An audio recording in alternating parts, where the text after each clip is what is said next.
Bienvenidas y bienvenidos a un nuevo capítulo de nuestro podcast Menopausia para Todas. Hoy tenemos el privilegio de estar en Starbucks Reserve, así que agradecemos al equipo de Starbucks Chile por facilitarnos este espacio el día de hoy. Este de hoy es un capítulo muy especial para mí. Siento que era absolutamente necesario haber recorrido el camino de las anteriores temporadas para poder llegar a aquí hoy, el día en que tengo la posibilidad de conversar con la mujer que hace 22 años me hizo conocer por primera vez esta área tan hermosa de la medicina. La doctora Paulina Villaseca, con quien conversaré hoy, es mi mentora. La conocí cuando yo estaba en 5º año de medicina y ella nos hizo la clase de anticoncepción y menopausia. Yo me acerqué porque quedé muy asombrada y maravillada con su clase y entonces ella me invitó a colaborar en un proyecto de investigación en el área de menopausia y ese fue el comienzo y ella fue quien me inspiró para decidir que yo me quería dedicar a esta área y así tomé la decisión de luego especializarme en el área de ginecología y posteriormente ahí seguir formándome para aprender más acerca de la endocrinología ginecológica y todo lo que tiene que ver con las hormonas de la mujer. Paulina es médica ginecóloga, ella tiene una gran trayectoria profesional, fue quien fundó y dirigió el diplomado de endocrinología ginecológica de la Universidad Católica del 2013 al 2019. Ella ha estado presente en los comités editoriales de distintas revistas nacionales e internacionales relacionadas al área de la endocrinología y menopausia. Fue miembro del directorio de la Sociedad Internacional de Menopausia entre los años 2008 y 2014 y este año, de forma muy merecida, recibió en el Congreso Latinoamericano de Menopausia el premio y reconocimiento de Maestra Latinoamericana en Climaterio y Menopausia. Hoy en día ella vive en Punta Arenas, en Magallanes y es investigadora del Centro de Excelencia en Biomedicina de Magallanes. Bienvenida Paulina, estoy muy feliz de que estés aquí conversando con nosotros y hago el disclosure que como ella es mi mentora, yo siempre le he hablado de usted, pero para esta conversación decidimos que iba a ser de tú. Muy bien, Pilar. Es muy feliz estar aquí contigo, en realidad. Yo para mí, tú sabes que eres hija, ella es, como digo, mi hija médica, si bien tengo 2 hijas médicos también, pero nunca, inolvidable ese día que llegaste a mi oficina en 5º año de medicina diciendo, doctora, yo quiero hacer lo que usted hace, ¿cómo hago para seguir ese camino?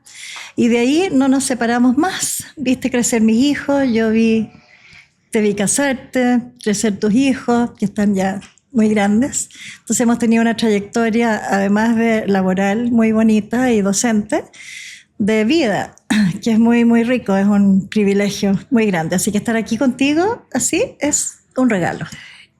Para mí también. Muchas como colegas como me envidian cuando saben que yo tuve la posibilidad de tener una mentora y una mentora como tú. Es algo que la mayoría de las personas no tiene la opción de tener en su vida profesional. Así que yo estoy muy agradecida y muy feliz. Para partir la conversación me gustaría que nos contaras ¿cómo fue para ti estudiar medicina y luego especializarte en ginecología en una época en que el machismo estaba mucho más presente en la profesión médica y en la sociedad también? Claro, ahora es muy obvio que haya mujeres médicas y especialistas y cirujanas y todo ello. Y yo entré a la Universidad de Medicina el año 76, que además eran tiempos bastante convulsos además. Y era como... El año que yo entré se juntó la carrera de medicina con la carrera de odontoestomatología, entonces en vez de ser 75 o 60 personas fue más de 100. Y éramos mucho más mujeres que hombres por primera vez en la carrera. Y eso produjo un shock, así como, ¿cómo puede ser? Va a haber muchas mujeres médicos dueñas de casa. Y de ahí fue que incluso se planteó como restringir el ingreso de mujeres a la carrera. Y todo esto era muy sorprendente, ¿no? Porque igual, si bien nosotros veníamos de esta cultura, así que la mujer tenía como que pelear por los espacios, igual ya sentíamos de alguna manera como derechos adquiridos. Fue bien curioso eso. Y después de elegir la especialidad, que era una especialidad médico-quirúrgica. En esa época había muy pocas mujeres en cirugía de cualquier tipo, distintas especialidades quirúrgicas. En cirugía propiamente tal, estaba la doctora Zamorano, que estaba 1 o 2 años más arriba que yo por primera vez, y de hecho tuvo que irse a Estados Unidos a terminar hacer su especialización, porque era muy, muy difícil abrirse camino. Y en ginecología yo me sentí bien valorada por mis profesores y mis padres, si bien al principio era una curiosidad. Aunque ya había 3 o 4 mujeres en la Católica que habían empezado a hacer la especialidad, habían 2 que ya habían terminado, había otro 1 año más arriba que yo, entonces ya no era como el bicho raro, pero sí era como curioso porque las mujeres querían ser ginecólogas.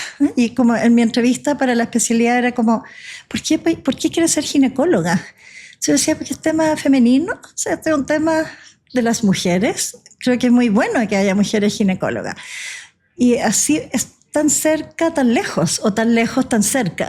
Parece ayer todo eso y uno ve ahora el mundo dominado por médicos, mujeres en ginecología, mucho más que hombres. Y finalmente lo que importa es que quien ejerza sea la persona que ame lo que quiere hacer y sea idónea en la profundidad de los estudios y en la dedicación a sus pacientes. ¿Y recuerdas alguna anécdota de tu formación que te haya como marcado, quizás como mujer o como futura ginecóloga?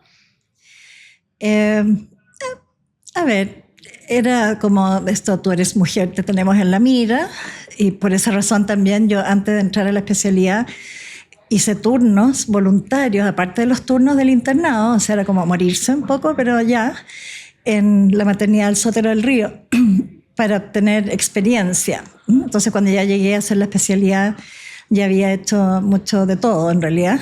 Entonces, eso me facilitó, y cosas como cómicas, te diría yo, no había residencia para mujeres en los turnos. Entonces, mi primer turno de 24 horas fue como, esta niñita, ¿dónde va a dormir? ¿Dónde va a alojar? Y bueno, no había residencia femenina. Entonces, de ahí en adelante se consiguió una sala de pensionado para que la mujer que hiciera turno tuviera donde estar separada de los hombres. En fin, sí, hubo cosas, ¿no? Pero finalmente solo priman los buenos recuerdos, pero hubo sí situaciones, justamente luchar por qué de repente sacar úteros cuando pueden no sacarse, y después ya siendo especialista, porque si a una mujer le sacan el útero hay que sacarle los ovarios, que era como obvio, si tenías 40 años y había que hacer una histerectomía, era con oophorectomía, y uno decía menopausia quirúrgica, eso tiene muchas consecuencias. Entonces fue yo no lo veo como una lucha así del poder, ¿no? Para nada.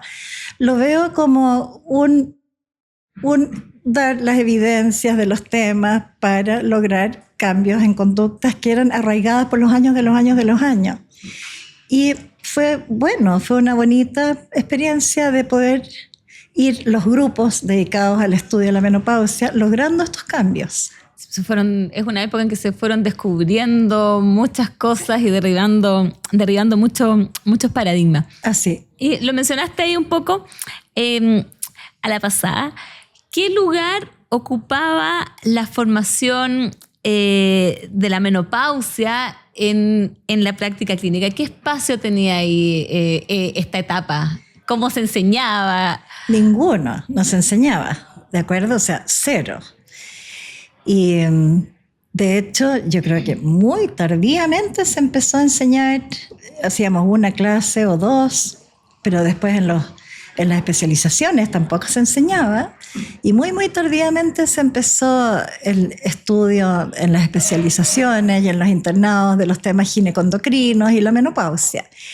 A ver, era nada. De hecho, mi pasión era la obstetricia, y yo trabajé en el Hospital Parroquial de San Bernardo 8 años antes de irme a la Católica Endocrinología. Y la razón fue muy doméstica. Yo tenía 3 hijos pequeños. San Bernardo cada vez era más lejos en tráfico. La cantidad de accidentes que había en el camino, y si un hijo mío se caía, yo me demoraba 1 hora en llegar a socorrerlo. Entonces, súper doméstica fue la decisión de no puedo seguir en San Bernardo. porque me queda demasiado lejos para la vida familiar que tenía. Y junto con ello, las pacientes en San Bernardo me derivaban pacientes con temas endocrinos, jóvenes con amenorrea primaria o menopausias prematuras o fallas ováricas tempranas, en fin, muchos temas endocrinos y yo no sabía nada, lo que es literalmente nada, o sea, ni siquiera saber del estradiol y la estrona, nada. Entonces ahí pedí una pasantía a quien es mi mentor y a quien le agradezco todo, que es el doctor Eugenio Arteaga, endocrinólogo, que es el que formó la endocrinología ginecológica en el país, desde siendo endocrinólogo y no ginecólogo. Y ahí yo le dije, tengo que aprender esto porque me lo consultan y yo no sé nada. Y ahí fue esta prueba de fuego de volver años después a la Católica, a un departamento en medicina interna, que era endocrinología, hacer una pasantía larga para estudiar la endocrinología ginecológica. Y ahí me quedé, finalmente, y seguí todos los años de ahí en adelante. Aquí yo siempre, así como tú me dices, usted es mi mentora, o tú eres mi mentora, y qué sé yo, y yo tengo a mi gran mentor, que es Eugenio Arteaga. Que a quien yo también he tenido la posibilidad de conocer y trabajar con él, y también me enseñó muchísimo, o sea, un privilegio. Tú de haberlo tenido a él y yo de haberlo tenido a ti y además a él. Sí, es bueno que siempre nosotros reconozcamos a quienes nos han enseñado y quienes nos han formado. Tena está diseñada para acompañarte día a día. Protección discreta, suavidad y seguridad para que vivas cada momento sin preocupaciones. Porque cuando te sientes seguro, puedes seguir siendo tú.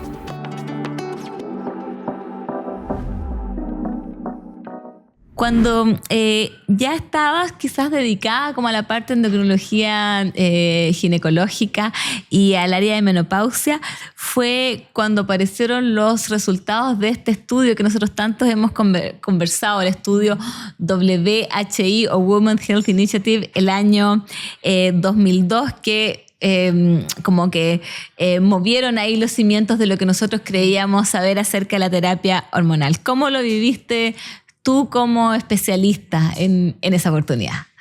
Julio del 2022. Del 2002, sí. Inolvidable, sí. A ver, todo esto venía en los péndulos, ¿no? Lo primero era que en la década de los 60 hubo un libro que se llamaba Femenina por Siempre. No sé si lo habrás mostrado acá alguna vez, pero Feminine Forever. Entonces era un médico académico de Estados Unidos que decía que los estrógenos eran tan importantes para la salud de la mujer y para la vida futura y la calidad de vida y todo, que todas las mujeres debían usar estrógenos por siempre.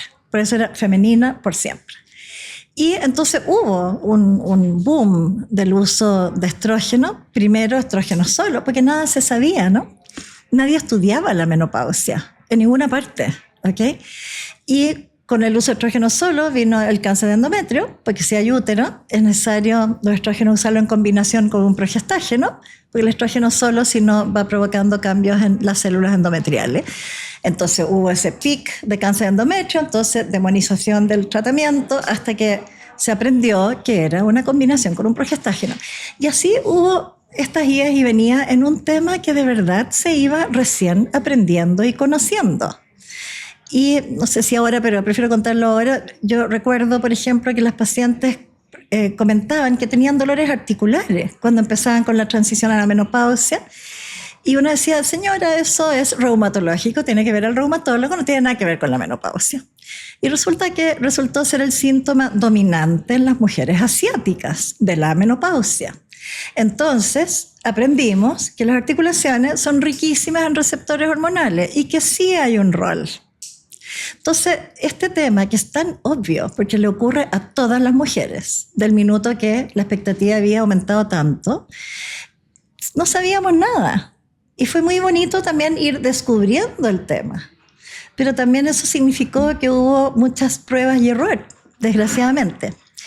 Pero afortunadamente también se iba aprendiendo. El estudio WHI fue una hecatombe en realidad, porque así como estaba esto como la moda, que todo el mundo tenía que usar hormonas, fue como nadie debe usar hormonas. ¿Okay? Nos pasamos de este péndulo de un extremo al otro. en un día. Y además, todo este estudio que salió en la prensa primero, entonces todo el análisis médico no lo podíamos hacer, y cómo entender nosotros primero qué es lo que estaba pasando, para poder explicarle a los pacientes y a los otros colegas. Y después de ahí fueron saliendo muchos subestudios del WHI, en que pudimos ir aprendiendo cuáles eran los problemas más reales, cuáles eran las fallas de estudio. Estoy segura que se lo han analizado muy al detalle en muchas de las charlas acá. Entonces, fue como reaprender de nuevo, pero también un gran desafío. Es como tenemos que entender esto mucho más profundamente. Cosa que en la católica igual hacíamos. Igual uno estudiaba muy en la profundidad los mecanismos por los cuales ocurrían los cambios con la menopausia, y por lo tanto cuáles eran los enfoques que se podían dar sin extremar, siendo justo, ni todos ni nadie, sino individualizados los enfoques. ¿Y qué cambios viste tú ahí en la práctica clínica tuya y de los colegas más cercanos en cuanto a la prescripción de las hormonas, y también quizás en la actitud de las pacientes luego que esta información, a diferencia de resultados de otros estudios clínicos que pueden ser muy relevantes pero que están en la revista científica correspondiente y que el ciudadano común no se entera jamás? Esto, claro, como tú lo comentaste, no se lo tuvo en las noticias, los matinales, en las revistas de difusión masiva, así que muchas mujeres sin querer queriendo se enteraron de lo que había pasado con las hormonas. No, ahí hubo también estudios, de hecho de los mismos que publicaron el WHI, un estudio que pasó con las mujeres después. Y bueno, gran abandono de los tratamientos.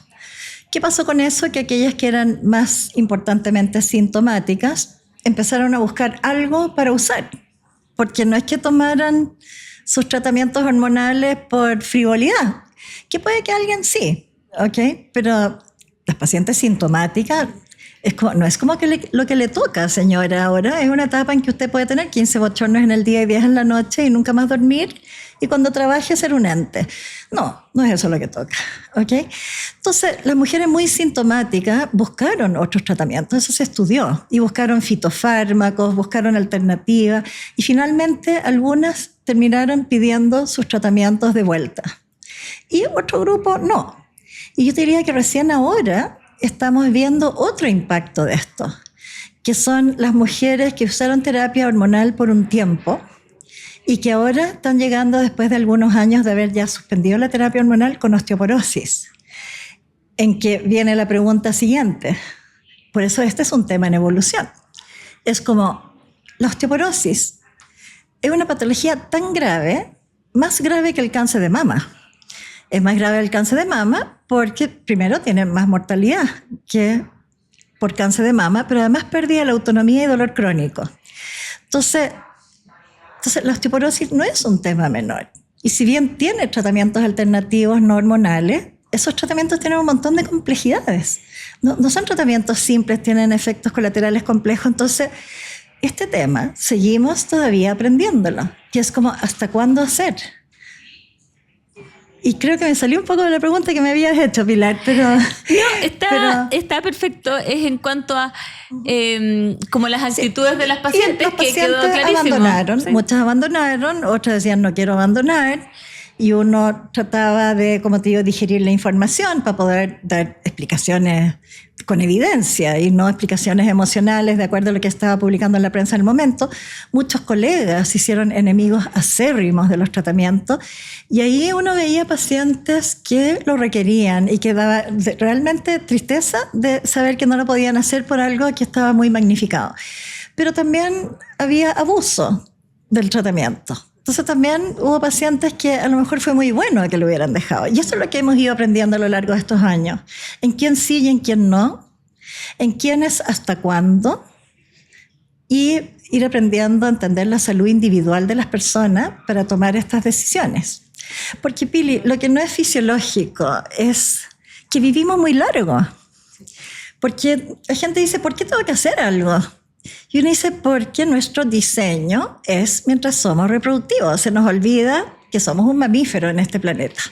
Lo que pasa es que somos un mamífero bien especial, que pensamos, que amamos, que destruimos, todo eso. Entonces, le ganamos 30 o 40 años al diseño. no solo le ganamos 30 o 40 años al diseño, sino además queremos estar puestas, presentes, activas, pensantes, caminando, amando, sin tener incontinencia urinaria. O sea, entonces, ese es el tema. Y por eso es que esto sigue aprendiéndose y, por ejemplo, sabemos que hay un efecto neuronal muy importante de nuestro sistema endocrino de esteroides sexuales. Entonces, uno quisiera tener respuestas mucho más concretas y claras. Y todavía no hay tantas respuestas tan concretas y tan claras. Pero sí hay evidencia de caminos que se están andando, afortunadamente, y que los estamos andando, caminando, para poder lograr el bien común de la salud, que no es solo la mujer, porque es también su entorno. Y también está estudiado que la mujer tiene un rol social súper importante, porque son los hijos, los nietos, los vecinos. Es como que la parte como comunal y de social, de socialización de la mujer es muy importante. Entonces tiene un rol comunitario, rol país, rol comunas, rol todo. Entonces es mucho más expansivo lograr cambios en la salud de la mujer.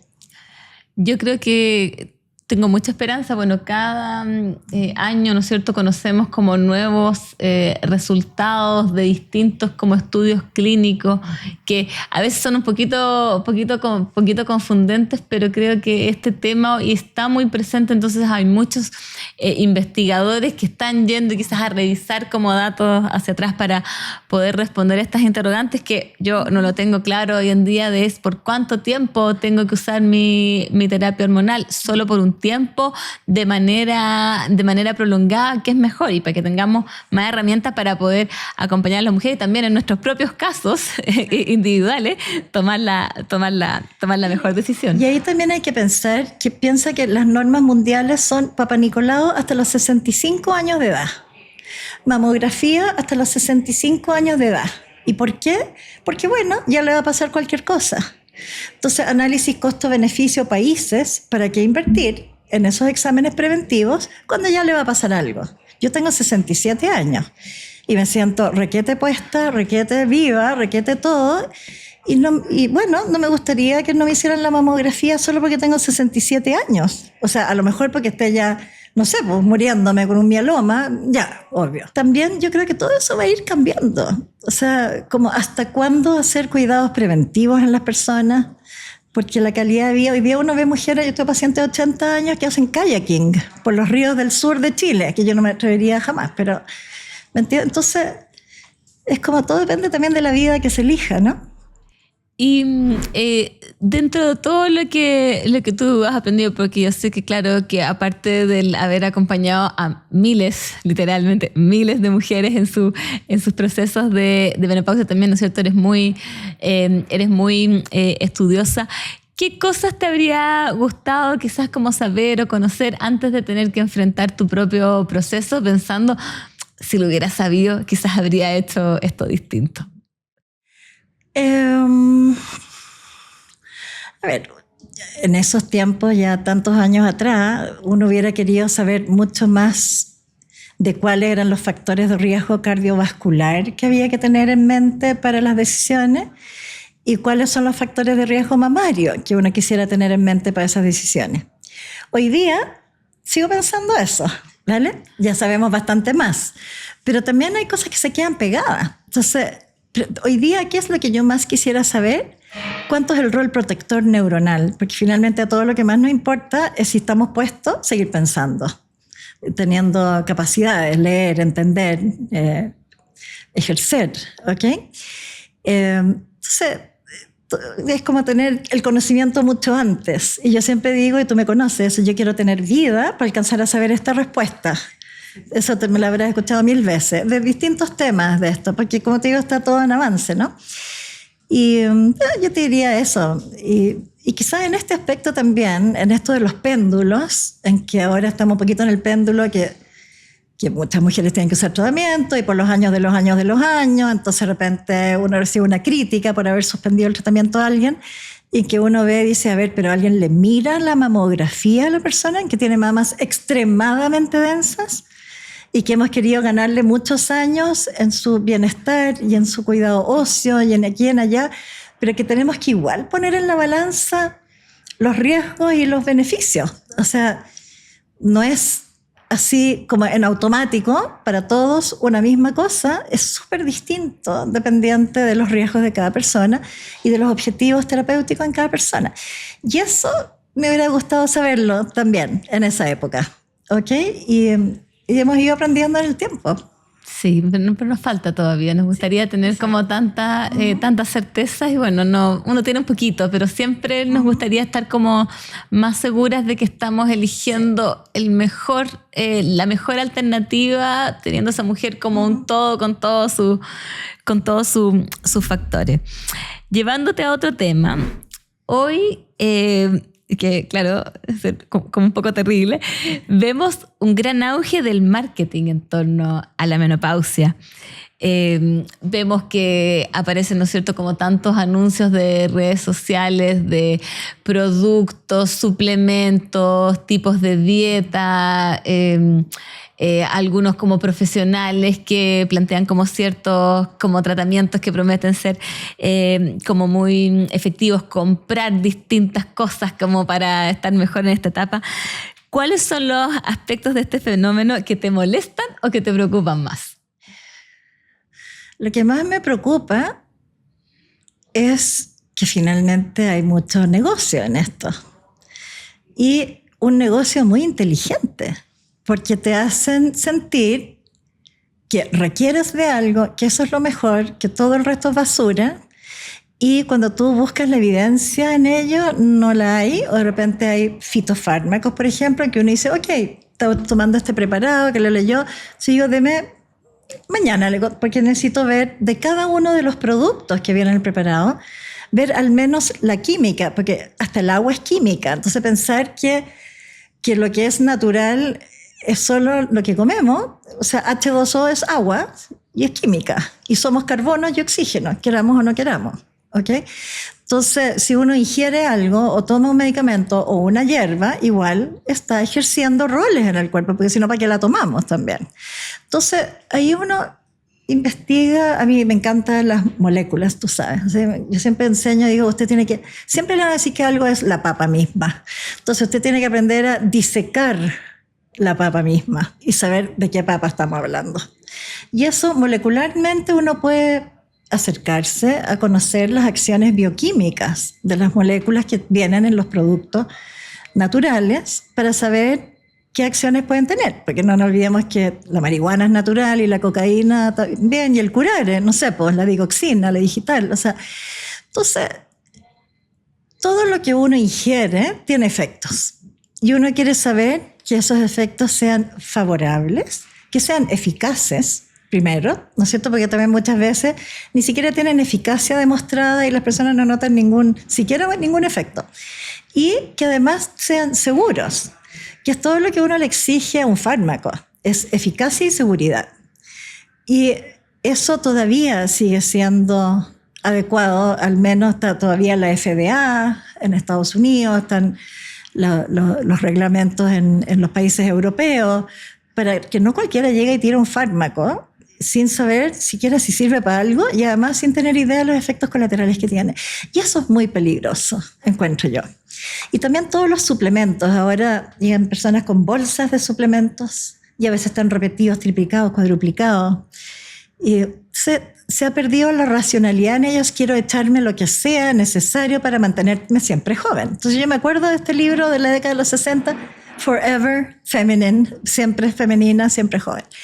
Entonces, ahí creo que es muy importante lo que ustedes están haciendo, Pilar. Yo sé que Isabel Lagos, gastroenteróloga, estuvo hablando de microbiota. O sea, es que las personas que conozcan los efectos de esto debieran también estar presentes en la parte como del pensamiento, del análisis. Y no es una negación. Es como, veamos para qué sirve, y en quienes sí y en quienes no. ¿Ok?